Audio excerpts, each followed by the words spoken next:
On va aller parler d'un homme de la Beauce qui se donnait comme mission de chasser les pédophiles. Il les piégeait, diffusait le tout sur Internet. Il vient d'être arrêté par les policiers. José, Nicolas Bérubé fait face à des accusations lui-même pour possession de pornographie juvénile?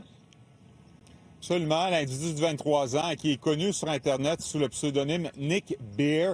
Il a sa propre page TikTok qui est suivie par 45 000 personnes et qui se nomme là, un pédo près de chez vous.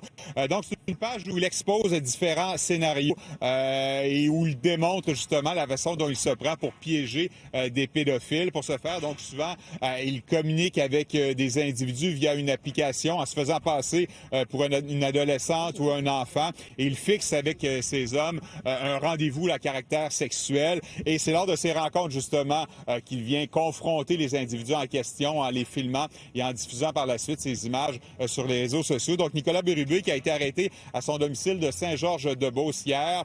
Il a comparu au palais de justice de Saint-Joseph pour faire face à des accusations de possession, distribution et de production de pornographie juvénile. Aucun détail n'a été divulgué par les policiers concernant l'enquête en question, mais on peut se poser la question, est-ce que Nicolas Bérubé se servait justement de ces images de pornographie juvénile qu'il avait en sa possession pour appâter ces présumés pédophiles? C'est une possibilité, mais malgré tout, ce n'est pas légitime pour autant, comme nous l'explique un avocat criminaliste qui nous a parlé. Les policiers font ça sur une base régulière. Ce sont des agents de police qui se font passer pour des jeunes. Eux ont une protection, ce sont des policiers. Les policiers peuvent avoir des photos pour bonifier leur personnage. Dans le cadre du chasseur de pédophiles, même si c'était pas pour lui, pour son plaisir personnel, il se retrouvait quand même en infraction en ayant cette pornographie-là juvénile en sa possession.